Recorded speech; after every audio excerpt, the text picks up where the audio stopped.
అక్కడ దయచేసి అందరూ అట్లా కూకుండా ఒక 5 నిమిషాలు ముందు తీసుకోండి ఇట్లా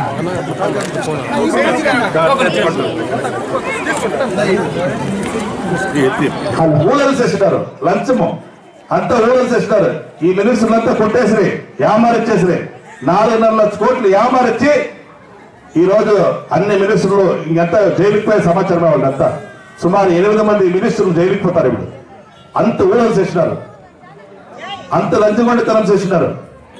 దాన్ని ఇంకా ఈ గవర్నమెంట్ మనం ఇంటికి పంపించాలా లేకుంటే ఇప్పుడు రేషన్ కార్డుకి ఒక రేషన్ కార్డుకి 2.5 లక్షల రూపాయలు అప్పు అయింది. మీకు మీ తలపైన 2.5 లక్షల రూపాయలు అప్పు చేస్తున్నారు వాళ్ళు.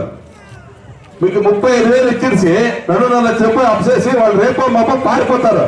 తిరిగి దీన్ని సరిచేయాల్సినది ఏర్పాటుదా మన గవర్నమెంట్ దా. దాన్ని దయచేసి ఈ గవర్నమెంట్ ఇంటికి పంపించే టైము ఇంక ఒకే ఒక నెల ఉంది, అదంతా మీ చేతుల్లో ఉంది.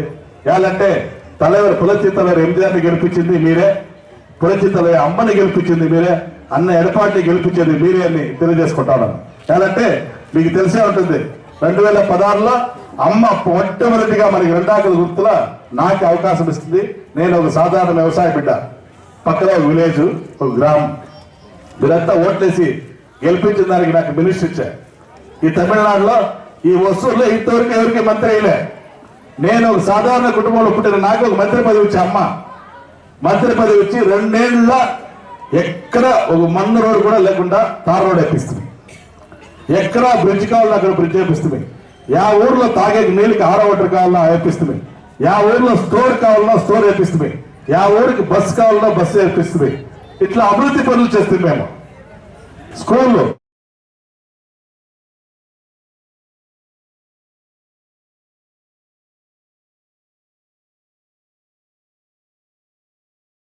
వీళ్ళ మాదిరి తప్పుడు చెప్పే ప్రభుత్వం కాదు, తప్పుడు చెప్పే నాయకులు కాదు మంది.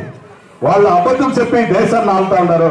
అన్న ఎడపాడి గారు అట్లు కాదు, ఎంజీఆర్ అమ్మ వాళ్ళ అడుగుజాడల్లో ఒక మంచి ప్రభుత్వాన్ని, జననాయక అంటే ప్రజల రాజ్యాన్ని ఇచ్చేటువంటి ఒక నాయకుడు అన్న ఎడపాడి గారు. సాధారణ వ్యవసాయ కుటుంబంలో పుట్టినవాడు, ఖండితంగా మనకి చేస్తాడు. దానికి మేము గ్యారంటీ, మీరు గ్యారంటీ అనే దాన్ని తెలియజేసి, కాదంటే ఈ రోజు ఈ కుటుంబం